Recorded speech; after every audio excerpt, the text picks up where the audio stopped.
ನಮಸ್ಕಾರ ಎಲ್ರಿಗೂ. ಗೃಹಲಕ್ಷ್ಮಿ ಯೋಜನೆ ಕಡೆಯಿಂದ 14ನೇ ಕಂತಿನವನ್ನು ಈಗಾಗಲೇ ಪಡೆದಿರ್ತೀರಾ. ಸೊ 15ನೇ ಕಂತಿನಕ್ಕಾಗಿ ವೆಯ್ಟ್ ಕೂಡ ಮಾಡ್ತಾ ಇರ್ತೀರಾ. ಸೊ ನಮ್ಮ ಒಂದು ಬ್ಯಾಂಕ್ ಖಾತೆಗೆ ಗೃಹಲಕ್ಷ್ಮಿ ಯೋಜನೆ ಕಡೆಯಿಂದ 15ನೇ ಕಂತಿನ ಯಾವಾಗಿಂದ ಜಮಾ ಆಗುತ್ತೆ, ನಾವು 2,000 ರೂಪಾಯಿವನ್ನು ಯಾವಾಗಿಂದ ಪಡೆದುಕೊಳ್ಬಹುದು ಅಂತ ಕೇಳ್ತಾ ಇದ್ರಿ.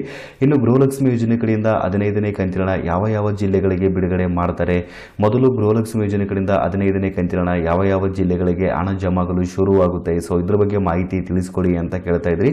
ಸೊ ಇವತ್ತಿನ ವಿಡಿಯೋದಲ್ಲಿ ಗೃಹಲಕ್ಷ್ಮಿ ಯೋಜನೆ ಕಡೆಯಿಂದ 15ನೇ ಕಂತಿನ ನಿಮ್ಮ ಒಂದು ಬ್ಯಾಂಕ್ ಖಾತೆಗೆ ಯಾವಾಗಿಂದ ಜಮಾಗಲು ಶುರುವಾಗುತ್ತೆ ಮತ್ತು ಗೃಹಲಕ್ಷ್ಮಿ ಯೋಜನೆ ಕಡೆಯಿಂದ 2,000 ರೂಪಾಯಿವನ್ನು ನೀವು 15ನೇ ಕಂತಿನಲ್ಲಿ ಯಾವಾಗ ಪಡೆದುಕೊಳ್ಬಹುದು.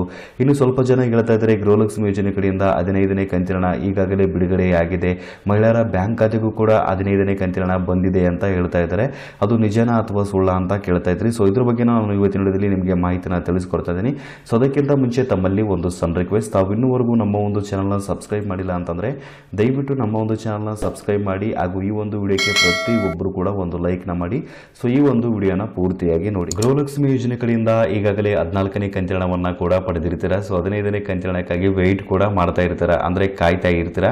ನಮ್ಮ ಒಂದು ಬ್ಯಾಂಕ್ ಖಾತೆಗೆ ಗೃಹಲಕ್ಷ್ಮಿ ಯೋಜನೆ ಕಡೆಯಿಂದ 15ನೇ ಕಂತಿನ ಯಾವಾಗಿಂದ ಜಮಾ ಆಗುತ್ತೆ, ನಾವು 2,000 ರೂಪಾಯಿನ ಯಾವಾಗಿಂದ ಪಡೆದುಕೊಳ್ಬಹುದು. ಮುಖ್ಯವಾಗಿ ಗೃಹಲಕ್ಷ್ಮಿ ಯೋಜನೆ ಕಡೆಯಿಂದ 15ನೇ ಕಂತಿನ ಬಿಡುಗಡೆಯಾಗಿದೆ ಅಂತ ಸ್ವಲ್ಪ ಜನ ಹೇಳ್ತಾ ಇದ್ದಾರೆ. ಇದು ನಿಜನಾ ಅಂತ ಕೂಡ ಕೇಳ್ತಾ ಇದ್ರಿ. ಗೃಹಲಕ್ಷ್ಮಿ ಯೋಜನೆ ಕಡೆಯಿಂದ ಇನ್ನೂವರೆಗೂ ಕೂಡ 15ನೇ ಕಂತಿನ ಜಮಾ ಆಗಿಲ್ಲ ಸ್ನೇಹಿತರೆ. ಇಲ್ಲಿ 15ನೇ ಕಂತಿನ ಜಮಾ ಆಗಿತ್ತು ಅಂತಂದರೆ ಮಹಿಳೆಯರ ಬ್ಯಾಂಕ್ ಖಾತೆಗೂ ಕೂಡ ಜಮಾ ಆಗಲು ಶುರು ಕೂಡ ಆಗ್ತಾ ಇತ್ತು. ಇಲ್ಲಿ ಸರ್ಕಾರನೇ ಹೇಳಿರುವಂಥದ್ದು ಗೃಹಲಕ್ಷ್ಮಿ ಯೋಜನೆ ಕಡೆಯಿಂದ 14ನೇ ಕಂತಿನ ಎಲ್ಲ ಮಹಿಳೆಯರು ಪಡೆದ ನಂತರ ಈಗಾಗಲೇ 14ನೇ ಕಂತಿನವನ್ನು ನಾವು ಎಲ್ಲ ಮಹಿಳೆಯರ ಬ್ಯಾಂಕ್ ಖಾತೆಗೆ ಬಿಡುಗಡೆ ಮಾಡಿದ್ದೀವಿ. ಮುಖ್ಯವಾಗಿ ಎಲ್ಲ ಮಹಿಳೆಯರು ಗೃಹಲಕ್ಷ್ಮಿ ಯೋಜನೆಯ 2,000 ರೂಪಾಯಿವನ್ನು ಪಡೆದ ನಂತರ, ಎಲ್ಲ ಮಹಿಳೆಯರು ಅಂತ ಹೇಳಿದ್ರೆ ಗೃಹಲಕ್ಷ್ಮಿ ಯೋಜನೆ ಕಡೆಯಿಂದ ಹಣ ಪಡೆದಿರುವಂಥ ಪ್ರತಿಯೊಬ್ಬ ಮಹಿಳೆಯರ ಬ್ಯಾಂಕ್ ಖಾತೆಗೆ 14ನೇ ಕಂತಿನ ತಲುಪಿದ ನಂತರ ನಾವು 15ನೇ ಕಂತಿನವನ್ನು ಬಿಡುಗಡೆ ಮಾಡ್ತೀವಿ ಅಂತ ಸರ್ಕಾರದ ಕಡೆಯಿಂದನೇ ಒಂದು ಮಾಹಿತಿನ ತಿಳಿಸಲಾಗಿತ್ತು. ಇನ್ನೂವರೆಗೂ ಕೂಡ ಗೃಹಲಕ್ಷ್ಮಿ ಯೋಜನೆಯ 15ನೇ ಕಂತಿನವನ್ನು ಕೂಡ ಬಿಡುಗಡೆ ಮಾಡಿಲ್ಲ ಸ್ನೇಹಿತರೆ. ನಿಮ್ಮ ಒಂದು ಖಾತೆಗೆ 15ನೇ ಕಂತಿನ ನೀವು ಯಾವಾಗಿಂದ ಪಡೆದುಕೊಳ್ಳಬಹುದು ಅಂತ ಕೇಳಿದ್ರೆ ಇಲ್ಲಿ ಸಾಕಷ್ಟು ಜನ ಕೇಳ್ತಾ ಇದ್ರಿ, ನಮ್ಮ ಒಂದು ಬ್ಯಾಂಕ್ ಖಾತೆಗೆ 15ನೇ ಕಂತಿನ ಯಾವಾಗಿಂದ ಜಮಾಗಲು ಶುರುವಾಗುತ್ತೆ, ಇದ್ರ ಬಗ್ಗೆ ತಿಳಿಸ್ಕೊಡಿ ಅಂತ ಕೇಳ್ತಾ ಇದ್ರಿ. ಇಲ್ಲಿ ಸರ್ಕಾರದ ಕಡೆಯಿಂದ ಅಥವಾ ಗೃಹಲಕ್ಷ್ಮಿ ಯೋಜನೆ ಕಡೆಯಿಂದ 15ನೇ ಕಂತಿನವನ್ನು ಈ ದಿನಾಂಕದಂದು ಬಿಡುಗಡೆ ಮಾಡ್ತೀವಿ, ನಿಗದಿತವಾಗಿರುವಂತಹ ದಿನಾಂಕವನ್ನು ಕೂಡ ಇಲ್ಲಿ ಹೇಳಿಲ್ಲ ಸ್ನೇಹಿತರೆ. ಅಂದರೆ ಯಾವ ದಿನಾಂಕದಂದು ಬಿಡುಗಡೆ ಮಾಡ್ತೀವಿ ಅಂತ ಇಲ್ಲಿ ಮಾಹಿತಿನ ಕೂಡ ಕೊಟ್ಟಿಲ್ಲ.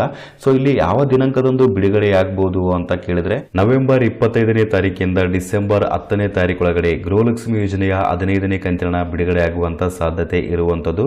ಜೊತೆಗೆ ಮಹಿಳೆಯರು ಕೂಡ ಗೃಹಲಕ್ಷ್ಮಿ ಯೋಜನೆಯ 15ನೇ ಕಂತಿನ 2,000 ರೂಪಾಯಿ ಪಡೆಯುವಂತ ಒಂದು ಸಾಧ್ಯತೆ ಕೂಡ ಇರುವಂತದ್ದು ಸ್ನೇಹಿತರೆ. ಯಾಕೆಂತ ಹೇಳಿದ್ರೆ ಗೃಹಲಕ್ಷ್ಮಿ ಯೋಜನೆ ಕಡೆಯಿಂದ 14ನೇ ಕಂತಿನ ಎಲ್ಲ ಮಹಿಳೆಯರಿಗೆ ತಲುಪಿದ ನಂತರ 15ನೇ ಕಂತಿನವನ್ನು ಕೂಡ ನಾವು ತಡ ಮಾಡದೇನೆ ಬಿಡುಗಡೆ ಮಾಡ್ತೀವಿ ಅಂತ ಹೇಳಿದ್ರು. ಸೊ ಆದ ಕಾರಣ ನವೆಂಬರ್ 25ನೇ ತಾರೀಕಿಂದ ಡಿಸೆಂಬರ್ 10ನೇ ತಾರೀಕೊಳಗಡೆ ಗೃಹಲಕ್ಷ್ಮಿ ಯೋಜನೆ ಕಡೆಯಿಂದ ನಿಮ್ಮ ಒಂದು ಬ್ಯಾಂಕ್ ಅಕೌಂಟಿಗೆ 15ನೇ ಕಂತಿನ ಯಾವಾಗಾದರೂ ಬರಬಹುದಾಗಿರುತ್ತೆ ಸ್ನೇಹಿತರೆ. ಅಂದರೆ ಯಾವಾಗಾದರೂ ಬಿಡುಗಡೆ ಆಗುವಂತ ಒಂದು ಸಾಧ್ಯತೆ ಕೂಡ ಇರುವಂತದ್ದು. ಈ ಒಂದು ದಿನಾಂಕದಲ್ಲಿ ನೀವು ವೆಯ್ಟ್ ಮಾಡಿ, ನಿಮಗೆ ಖಂಡಿತವಾಗಿ ಗೃಹಲಕ್ಷ್ಮಿ ಯೋಜನೆ ಕಡೆಯಿಂದ 15ನೇ ಕಂತಿನ ಜಮಾ ಆಗುವಂತ ಒಂದು ಸಾಧ್ಯತೆ ಕೂಡ ಇರುವಂತದ್ದು. ಇನ್ನು ಯಾವ ಜಿಲ್ಲೆಗಳಿಗೆ ಗೃಹಲಕ್ಷ್ಮಿ ಯೋಜನೆ ಕಡೆಯಿಂದ 15ನೇ ಕಂತಿನವನ್ನು ಬಿಡುಗಡೆ ಮಾಡ್ತಾರೆ, ಮೊದಲು ಯಾವ ಜಿಲ್ಲೆಗಳಿಗೆ ಗೃಹಲಕ್ಷ್ಮಿ ಯೋಜನೆಯ 15ನೇ ಕಂತಿನ ಬಿಡುಗಡೆ ಆಗುತ್ತೆ, ಮೊದಲು ಯಾವ ಜಿಲ್ಲೆಯ ಮಹಿಳೆಯರು 2,000 ರೂಪಾಯಿವನ್ನು ಪಡಿಬಹುದು ಅಂತ ಕೇಳ್ತಾ ಇದ್ರಿ. ಗೃಹಲಕ್ಷ್ಮಿ ಯೋಜನೆ ಕಡೆಯಿಂದ ನಮ್ಮ ಕರ್ನಾಟಕದಲ್ಲಿರುವಂತಹ ಎಲ್ಲ ಜಿಲ್ಲೆಗಳಿಗೂ ಕೂಡ 2,000 ರೂಪಾಯಿವನ್ನು ಬಿಡುಗಡೆ ಮಾಡ್ತಾರೆ. ಇಲ್ಲಿ ಪ್ರತ್ಯೇಕವಾಗಿ ಈ ಒಂದು ಜಿಲ್ಲೆಗಳಿಗೆ 2,000 ರೂಪಾಯಿವನ್ನು ನಾವು ಮೊದಲು ಬಿಡುಗಡೆ ಮಾಡ್ತೀವಿ ಅಂತ ಸರ್ಕಾರದ ಕಡೆಯಿಂದ ಯಾವುದೇ ರೀತಿಯಾದಂತಹ ಒಂದು ಆದೇಶವನ್ನು ಕೂಡ ಕೊಟ್ಟಿಲ್ಲ. ಗೃಹಲಕ್ಷ್ಮಿ ಯೋಜನೆ ಕಡೆಯಿಂದ ನಮ್ಮ ಕರ್ನಾಟಕದಲ್ಲಿರುವಂತಹ ಎಲ್ಲ ಜಿಲ್ಲೆಯ ಮಹಿಳೆಯರು ಕೂಡ ಗೃಹಲಕ್ಷ್ಮಿ ಯೋಜನೆಯ 2,000 ರೂಪಾಯಿವನ್ನು ಪಡಿಬಹುದಾಗಿರುತ್ತೆ ಅಂತ ಸರ್ಕಾರದ ಕಡೆಯಿಂದನೇ ಒಂದು ಮಾಹಿತಿನ ತಿಳಿಸಲಾಗಿತ್ತು. ಇಲ್ಲಿ ಪ್ರತ್ಯೇಕವಾಗಿ ನಾವು ಈ ಒಂದು ಜಿಲ್ಲೆಗಳಿಗೆ ಮೊದಲು ಬಿಡುಗಡೆ ಮಾಡ್ತೀವಿ ಮತ್ತು ಇಂತಿಷ್ಟು ಜಿಲ್ಲೆಗಳಿಗೆ ನಾವು ಎರಡನೇದಾಗಿ ಬಿಡುಗಡೆ ಮಾಡ್ತೀವಿ ಅಂತ ಯಾವುದೇ ರೀತಿಯಾದಂತಹ ಒಂದು ಆದೇಶವನ್ನು ಕೂಡ ಕೊಟ್ಟಿಲ್ಲ. ಹಾಗಾಗಿ ಕರ್ನಾಟಕದಲ್ಲಿರುವಂತಹ ಗೃಹಲಕ್ಷ್ಮಿ ಯೋಜನೆಗೆ ಅರ್ಜಿ ಸಲ್ಲಿಸಿ ಗೃಹಲಕ್ಷ್ಮಿ ಯೋಜನೆ ಕಡೆಯಿಂದ ಹಣ ಪಡೆದಿರುವಂತಹ ಪ್ರತಿಯೊಬ್ಬ ಮಹಿಳೆಯರು ಕೂಡ ಗೃಹಲಕ್ಷ್ಮಿ ಯೋಜನೆಯ 2,000 ರೂಪಾಯಿವನ್ನು ಪಡಿಬಹುದಾಗಿರುತ್ತೆ ಅಂತ ಇವತ್ತಿನ ವಿಡಿಯೋದಲ್ಲಿ ನೀವು ಮಾಹಿತಿನ ತಿಳಿದುಕೊಳ್ಳಬಹುದು. ಈ ಒಂದು ಮಾಹಿತಿ ನಿಮಗೆ ತಿಳಿದಿರಲಿ ಅಂತ ನಾನು ಇವತ್ತಿನ ವಿಡಿಯೋದ ಮೂಲಕ ನಿಮಗೆ ಮಾಹಿತಿನ ತಿಳಿಸಿಕೊಟ್ಟಿದ್ದೇನೆ. ಸೊ ಈ ಒಂದು ವಿಡಿಯೋ ನೋಡೋದಕ್ಕಾಗಿ ನಿಮಗೆ ತುಂಬಾ ಧನ್ಯವಾದಗಳು.